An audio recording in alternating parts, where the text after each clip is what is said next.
Jamaah pengajian dirahmati Allah Subhanahu wa taala. Kembali kita berbanyak bersyukur kepada Allah Subhanahu wa taala. Sekarang ini Allah sudah menurunkan limpahan nikmatnya kepada kita semua. Pastinya bukan hanya nikmat sandang dan pangan yang sudah kita rasakan, kita nikmati pada saat sekarang ini, tapi yang terpenting adalah nikmat iman dan Islam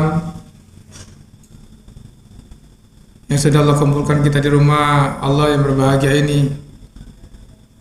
Kemudian nikmat waktu di mana Allah pada hari ini sudah menyibukkan kita, menghabiskan waktu kita untuk mencari, mengenal lagi tentang Allah Subhanahu wa taala melalui dengan pengajian ini, di mana saudara kita disibukkan oleh Allah untuk urusan-urusan dunia. Yang pastinya kebahagiaan buat kita, yang disibukkan kita dengan urusan akhirat, dengan sayangnya Allah kepada kita, dengan cintanya Allah kepada kita pada hari ini. Salam serta salam kepada Nabi kita Muhammad Rasulullah sallallahu alaihi wasallam. Semoga Allah memberikan syafaat khusus kepada kita semua, karena memang Rasulullah sallallahu alaihi wasallam diberikan izin oleh Allah Subhanahu wa taala untuk memberikan syafaatnya kepada umatnya yang pastinya yang mencintai Rasulullah Muhammad sallallahu alaihi wasallam. Allahumma shalli wa sallim alaihi. Jamaah pengajian rahmati Allah Subhanahu wa taala, kesempatan kali ini saya membahas kisah salah satu sahabat, di mana sudah sampaikan tadi bahwa kalau tidak dari nas yang sahih, dalil yang kuat, Al-Quran dan hadis, kita tidak akan percaya bahwa manusia yang dilahirkan oleh Allah Subhanahu wa taala di masa generasi pertama terbaik, di masa hidup Rasulullah sallallahu alaihi wasallam, telah melakukan hal-hal yang luar biasa yang pastinya kita kalau diberi kesempatan sekarang ini mungkin tidak akan sanggup. Tapi dengan keimanan mereka yang luar biasa, dan pantaslah Allah Subhanahu wa taala menjanjikan surga dan menjamin surga buat mereka, karena dengan keimanan mereka yang luar biasa, tidak hanya cintanya kepada Allah Subhanahu wa taala, pastinya juga cinta kepada Rasulullah Muhammad sallallahu alaihi wasallam. Kesempatan kali ini sahabat yang termasuk generasi pertama yang masuk Islam, salah satu orang-orang yang pertama masuk Islam, yaitu dikenal dengan Abdullah bin Ummi Maktum, yang dikenal dengan istiqomahnya dalam beribadah kepada Allah Subhanahu wa taala. Jamaah pengajian rahmati Allah Subhanahu wa taala, kisah ini diambil dari buku Pemuda yang Dicintai Langit plus 19 kisah penuh hikmah sahabat Rasulullah karya Dwi Rahayu. Tentang sahabat Rasulullah bernama Abdullah bin Ummi Maktum radhiyallahu anhu, adalah seorang tunanetra sahabat Nabi sallallahu alaihi wasallam. Ia adalah sepupu dari Khadijah binti Khuwailid atau istri Rasulullah sallallahu alaihi wasallam. Ayahnya bernama Qais bin Sa'ad dan ibunya adalah Atika binti Abdullah. Ibunya dipanggil Ummi Maktum, yang artinya ibu dari yang tersembunyi. Alasannya karena ibunya melahirkan seorang anak yang buta, dan dia berasal dari suku Quraisy dan dilahirkan di Mekah. Sejak lahir Abdullah sudah tidak bisa melihat atau buta. Meskipun dia tidak bisa melihat, ia selalu bersemangat menjalankan ibadah dan mengisi hari-harinya mempelajari tentang Islam. Abdullah bin Ummi Maktum adalah salah satu orang yang pertama kali masuk Islam. Dia juga termasuk salah seorang sahabat yang juga mengalami banyak penganiayaan terhadap kaum muslimin. Meski sering mendapatkan perlakuan yang kasar, keyakinannya pada Islam tidak melemah. Serangan gencar dari kaum Quraisy malah membuat tekad untuk berpegang di agama Allah semakin kuat. Semangatnya tidak pudar dan malah semakin menambah keteguhan dan kekokohan imannya. Dikisahkan pada suatu hari Rasulullah SAW sedang berkomunikasi dengan para tokoh Quraisy. Rasul sangat ingin mereka sekali masuk Islam. Saat ini Rasulullah SAW berdialog dengan Utbah bin Rabi'ah dan saudaranya Saibah bin Amr Hisam, atau yang lebih dikenal dengan sebagai Abu Jahal. Selain itu ada juga Umayyah bin Khalaf dan Walid bin Mughirah, ayah dari Khalid bin Walid, si pedang Allah Subhanahu wa taala. Rasulullah sallallahu alaihi wasallam bernegosiasi dan memberitahu mereka tentang Islam. Harapannya agar mereka bisa menerima Islam dan menyudahi kekerasan yang dilakukan kepada para sahabatnya. Saat Nabi sallallahu alaihi wasallam berbicara, kemudian datanglah Abdullah bin Ummi Maktum meminta Rasulullah untuk membacakan sebuah ayat Al-Qur'an. Dia berkata, "Wahai Rasulullah, ajari aku apa yang telah Allah ajarkan kepadamu." Mendengar itu Nabi SAW mengurutkan kening dan berpaling dari Abdullah. Beliau mengalihkan pandangannya dari Abdullah ke kaum Quraisy yang dianggapnya lebih utama. Beliau memandang bahwa jika kaum Quraisy masuk Islam, maka misinya memperkuat agama Islam akan terpenuhi. Setelah mengalihkan perhatian dan selesai berbicara dengan pemuka Quraisy, seketika Nabi merasa pandangan matanya sebagian buta dan kepalanya mulai berdenyut dengan keras. Saat inilah Allah menurunkan firman-Nya yang kemudian diabadikan dalam Al-Quran dalam surah Abasa ayat 1 sampai 12. Allah Subhanahu wa taala berfirman, "Dia Muhammad bermuka masam dan berpaling karena telah datang seorang buta kepadanya. Tahukah kamu, barangkali ia ingin membersihkan dirinya dari dosa, atau dia ingin mendapatkan pengajaran, lalu pengajaran itu memberikan manfaat kepadanya. Adapun orang yang merasa dirinya seberapa cukup, maka kamu melayaninya, padahal tidak ada celaan atasmu kalau dia tidak membersihkan diri beriman. Dan adapun orang yang datang kepadamu dengan bersegera untuk mendapatkan pengajaran, sedang ia takut kepada Allah, maka kamu mengabaikannya. Sekali-sekali jangan demikian. Sesungguhnya ajaran-ajaran Rabb itu adalah suatu peringatan. Maka barang siapa yang menghendaki, tentulah ia memperhatikannya." Surah Abasa ayat 1 sampai 12. Akibat perlakuan Rasulullah SAW mengabaikan Abdullah bin Maktum, Rasulullah menegur Rasulullah dengan ayatnya tadi, Surah Abasa ayat 1 sampai 12. Di kisah lain dikabarkan juga suatu hari Abdullah menghampiri Rasulullah SAW hendak meminta izin kepada Rasulullah untuk salat ke masjid, untuk tidak salat ke masjid karena tidak ada yang menuntunnya menuju masjid. Mendengar alasan itu, Rasulullah bertanya, "Apakah kamu mendengar azan?" Yang sebelumnya Rasulullah pada awalnya mengiyakan, kemudian teringat dan bertanya kembali kepada Abdullah bin Ummi Maktum, "Apakah engkau mendengar azan?" Kemudian Abdullah lantas menjawab, "Tentu baginda." Rasul pun menjawab, "Kalau begitu tidak ada keringanan bagimu." Artinya, datanglah panggilan azan untuk salat ke masjid. Sebagai hamba yang istiqomah dalam menjalankan perintah Allah Subhanahu wa taala, setiap azan berkumandang, Abdullah yang buta berjalan meraba-raba menyambut panggilannya, tak terkecuali pada waktu subuh, walaupun waktu zuhur dan asar juga gelap juga buat Abdullah bin Ummi Maktum. Sehingga suatu hari Abdullah tersandung sebuah batu hingga tersungkur dan darah pun mengalirlah di wajahnya. Namun Abdullah kembali bangkit sambil mengusap darah yang membasahi wajahnya. Ia pun melanjutkan perjalanannya ke masjid.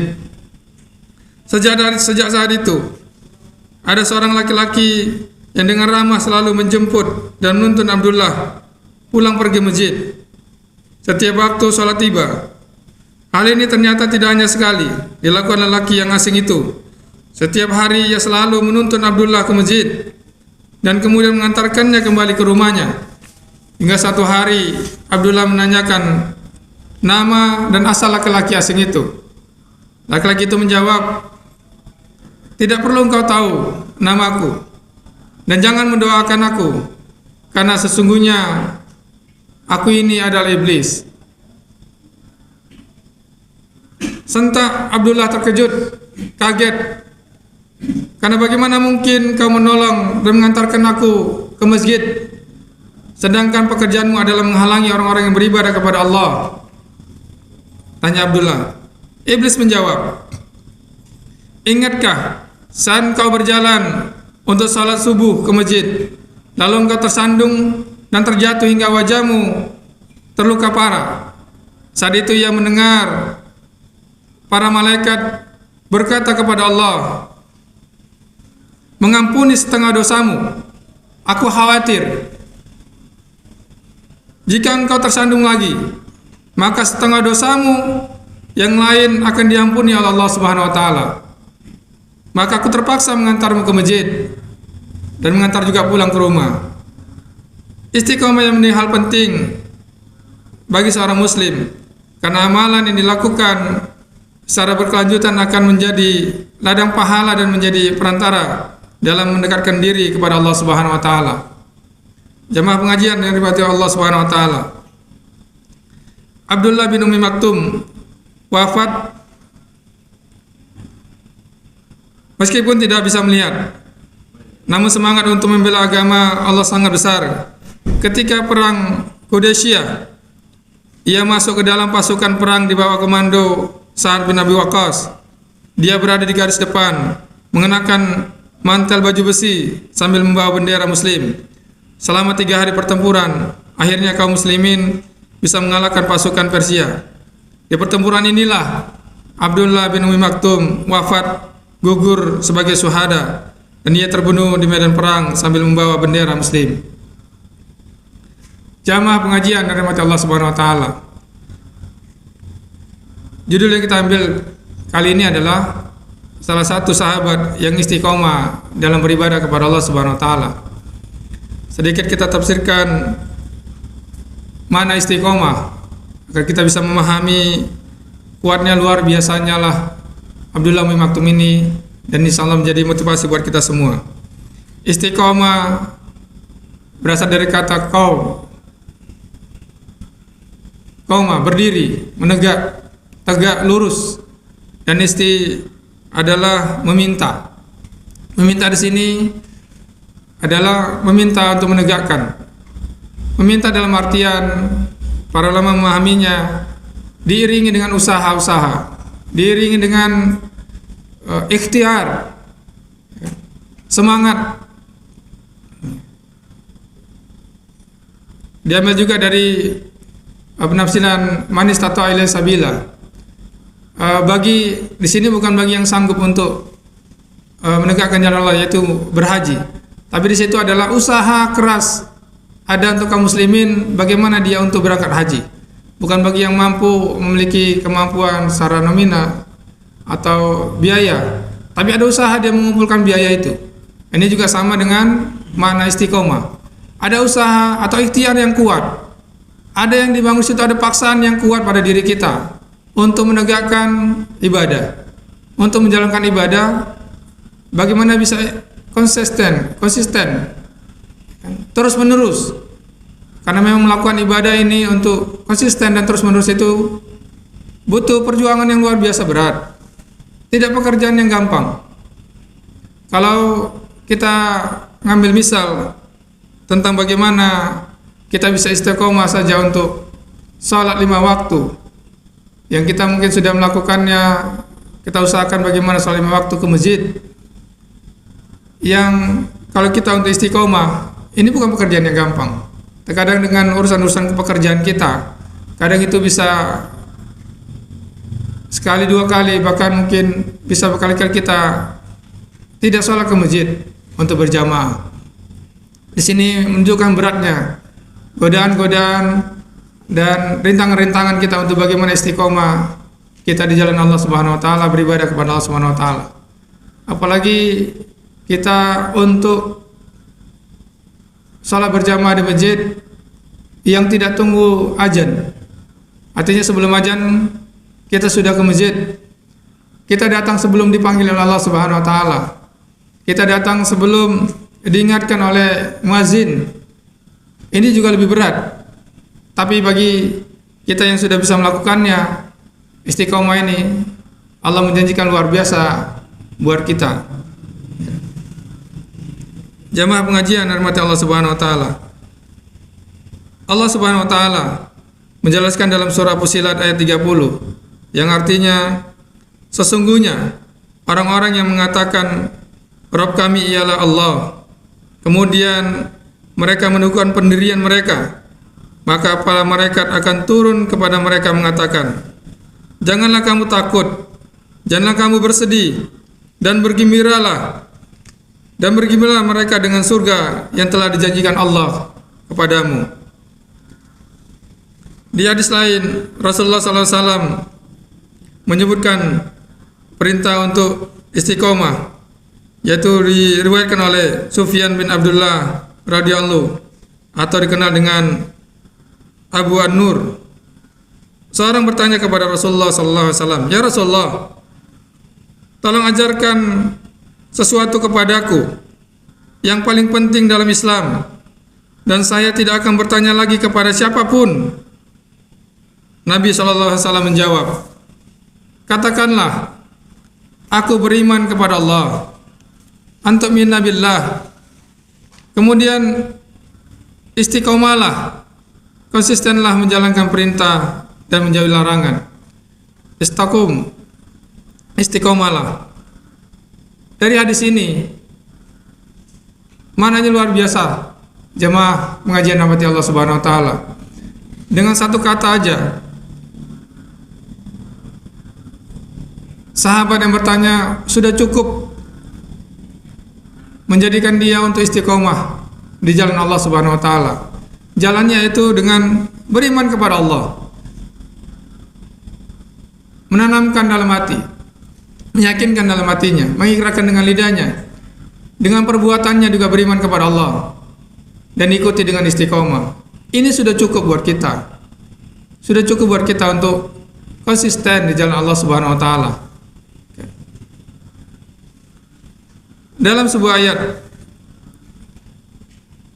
Al-Quran, Allah berfirman bahwa seorang muslim yang tetap memanai dan mengamalkan arti istiqomah di jalannya, maka akan selalu dilapangkan rezekinya Allah Subhanahu wa taala. Hal ini juga terdapat juga di dalam surah Az-Jin ayat 16 yang artinya, dan bahwasannya jikalau mereka tetap berjalan lurus di jalan itu atau agama Islam, benar-benar kami akan memberikan minuman kepada mereka air yang segar atau rezeki yang berlimpah. Kemudian keutamaan lain yang didapatkan oleh orang-orang yang istiqomah di jalan Allah adalah diberikan rasa aman dan diangkat segala kesedihan. Allah akan memberikan rasa aman dan damai kepada mereka yang selalu istiqomah di jalannya. Hal ini sesuai dengan surah Al-Fussilat ayat 30 tadi. Bila sudah memahami dan mengamalkan betul arti istiqomah, maka jaminan surga baginya. Hal ini juga dijelaskan dalam surah Al-Ahqaf ayat 13 dan 14. Sesungguhnya orang-orang yang mengatakan Rabb kami ialah Allah, kemudian mereka tetap istiqomah, maka tidak ada kekhawatiran terhadap mereka, dan mereka tiada pula berduka cita.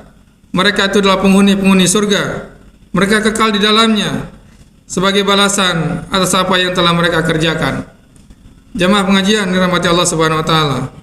Ada beberapa hal yang bisa kita ambil pesan-pesan dari kisah tentang Ummi Maktum ini. Yang pertama, Saya sampaikan sama kita bahwa Umi Maktum ini adalah tunanetra, cacat. Ada persamaan dengan kita, yaitu Umi Maktum tidak pernah melihat Rasulullah SAW. Sebagaimana juga kita juga tidak pernah melihat Rasulullah SAW. Tapi pada saat itu Umi Maktum hidup bersama dengan Rasulullah.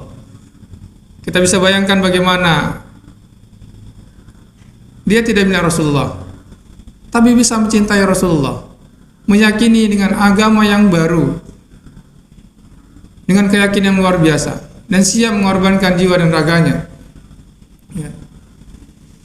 Tapi Rasulullah juga mengabarkan kepada kita, memang para sahabat adalah generasi pertama dan generasi terbaik yang diciptakan Allah Subhanahu wa taala, dan mereka mayoritas dijamin oleh Allah Subhanahu wa taala masuk surga. Tapi jamaah pengajian dari mata Allah Subhanahu wa taala. Tapi ada juga kaum yang dirindukan oleh Allah Subhanahu wa taala. Ikhwati, yaitu saudara-saudaranya Rasulullah. Ketika mendengar para sahabat, "Ya Rasulullah, bukankah kami adalah saudaramu?" "Bukan. Kalian adalah sahabat-sahabatku." "Lantas siapa saudara-saudaramu ya Rasulullah?" "Saudara-saudaraku adalah orang-orang Islam yang dia beriman kepada Allah dan Rasulnya, tapi tidak pernah melihatku." Jamaah pengajian rahmat Allah Subhanahu wa taala, kita hari ini yang menghabiskan waktu kita, yang diberikan Allah keluang waktu buat kita, dimudahkan buat Allah untuk kita menghabiskan waktu kita untuk mendekatkan diri kepada Allah Subhanahu wa taala, mengkaji untuk meraih akhirat, surganya Allah Subhanahu wa taala, adalah orang-orang yang dirindukan oleh Allah Subhanahu wa taala nanti di surga Allah Subhanahu wa taala. Oleh karena itu, ini harus menambah motivasi buat kita semua untuk terus istiqomah beribadah kepada Allah Subhanahu wa taala, meyakini bahwa Allah adalah Rabb dan Rasulullah dan Muhammad adalah Rasulullah sallallahu alaihi wasallam. Selanjutnya adalah menegakkan ibadah dalam kondisi apapun. Walaupun kita berbeda dengan Umi Maktum, dia dalam kondisi cacat, kita tetap istiqomah dengan beribadah kepada Allah Subhanahu wa taala. Tapi kita hari ini, kita tidak ada kondisi cacat. Kita sempurna diciptakan oleh Allah Subhanahu wa taala. Setidaknya ini harus menjadi motivasi. Umi Maktum saja dengan kondisi cacat dia bisa beribadah, istiqomah dengan jalan Allah Subhanahu wa taala. Apalagi kita dengan kondisi yang sempurna yang diciptakan Allah Subhanahu wa taala. Harus lebih istiqomah. Dan pasti bisa, karena Umi Maktum saja bisa, apalagi kita dengan kondisi sempurna. Harus bisa istiqomah di jalan Allah Subhanahu wa taala. Kemudian tadi dikisahkan juga bagaimana jin atau setan yang dia tidak akan pernah berhenti, dan sungguh-sungguhnya, seriusnya, sangat sungguh-sungguh mencari sahabat-sahabatnya nanti, mencari kawan-kawannya nanti bersama dengan dia nanti di neraka Allah Subhanahu wa taala. Dan itu memang janjinya dan permohonan para setan kepada Allah Subhanahu wa taala agar ditangguhkan nanti dia masuk neraka, agar untuk mencari kawan-kawan yang nanti di neraka, yaitu para manusia. Kitalah ini yang menjadi incaran-incaran setan yang nanti tidak akan pernah berhenti, terus mengganggu kita, terus menghalangi kita, membisikkan ke dalam dada kita, alladzi wasfi sudurin nas, ke dalam dada kita untuk membisikkan kejahatan-kejahatan, menghindari atau mengurangi ketaatan kita kepada Allah Subhanahu wa taala. Ini beberapa pesan yang bisa kita ambil dari kisah Umi Maktum. Dan bagaimana tips atau cara kita bisa istiqomah di jalan Allah Subhanahu wa taala. Para ulama ada mengambil beberapa tips. Yang pertama yaitu ilmu. ilmu ini adalah mengikis kebodohan-kebodohan menuju pengetahuan. Pastinya kalau kita bicara akhirat adalah kebodohan-kebodohan kita tentang akhirat menuju kepada kemahiran kita, pengetahuan kita tentang akhirat. Karena inilah nanti jalan yang memudahkan kita untuk masuk surganya Allah Subhanahu wa taala. Bagaimana mungkin kita diterima salat kita kalau kita tidak sungguh-sungguh mencari bagaimana sih salat yang benar? Kita harus sampai ke telinga kita bahwa sallu kama ra'aitumuni usolli. Salatlah kamu sebagaimana aku salat. Jadi salat yang diterima oleh Allah Subhanahu wa taala adalah salat yang sebagaimana salatnya Rasulullah Muhammad sallallahu alaihi wasallam. Dengan tanpa ilmu, bagaimana kita mungkin tahu? Bagaimana mungkin kita tahu bagaimana salatnya Rasulullah? Dengan cara kita hanya mengikut atau mendengar ustaz-ustaz kita, dengan kita tanpa mengkaji kembali hadis-hadis Rasulullah yang sahih dengan firman Allah Subhanahu wa taala. Ini yang pertama, yaitu teruslah kita, tidak hentinya kita terus mencari ilmu Allah Subhanahu wa taala, terutama tentang akhirat, karena memang Allah melaknat hambanya yang dia mahir ilmu dunia tetapi dia bodoh ilmu akhirat. Pastinya sebaliknya juga Allah akan mencintai hambanya yang ia lebih paham ilmu akhirat daripada ilmu dunia. Bukan berarti ilmu dunia tidak perlu kita cari. Kita terus akan cari. Tapi jangan sampai keseriusan kita atau waktu kita habis untuk mencari ilmu dunia, tapi kita sisihkan hanya tinggal sisa-sisa lah untuk mencari ilmu akhirat. Ini yang pertama adalah ilmu. Inilah jalan kita bisa istiqomah jalan Allah Subhanahu wa taala. Yang kedua adalah mengetahui keutamaan-keutamaan. Kalau misalnya tentang sholat, kita carilah keutamaan tentang sholat. Apa keutamaan-keutamaan yang kita dapati? Apa yang Allah janjikan? Yang Rasulullah berikan kabar gembira. Kalau kita sudah taat beribadah kepada Allah Subhanahu wa taala, bagaimana kita sudah beribadah kepada Allah Subhanahu wa taala? Bagaimana tadi ayat Allah dan hadis Rasulullah mengabarkan buat kita. Yang paling tinggi adalah janji-janji yang Allah berikan adalah surganya Allah Subhanahu wa taala yang tidak akan pernah terlihat, tidak pernah dirasakan, terbayangkan, terpikirkan, terlukiskan pun bagaimana indahnya surga ya, dibandingkan dengan kita di dunia ini. Ini harus kita perbanyak juga pengetahuan ilmu kita, apa keutamaan-keutamaan yang kita dapatkan kalau kita beribadah kepada Allah Subhanahu wa taala. Kemudian tidak kalah pentingnya adalah kita harus tahu juga ancaman-ancaman apa yang Allah berikan, yang kita dapat kalau kita tidak taat kepada Allah Subhanahu wa taala. Kalau kita meninggalkan Allah dan meninggalkan Rasulnya, apa yang ancaman kita dapat? Karena dengan ancaman yang kita ketahui ini, dengan ancaman yang kita dapat, yang kita tahu, kita akan timbul rasa takut dan khawatir, dan itu akan memaksa diri kita. Akan kita sungguh-sungguh melakukan ibadah itu dan menjauhkan kita dari orang-orang yang menjerumuskan kita, menjauhkan kita dari Allah Subhanahu wa taala. Yang pertama tadi adalah memperbanyaklah kita ilmu, terutama ilmu Allah atau ilmu akhirat. Yang kedua, perbanyaklah kita pengetahuan kita tentang fadilah-fadilah atau keutamaan-keutamaan atau hadiah-hadiah apa yang Allah berikan jika kita beribadah kepada Allah.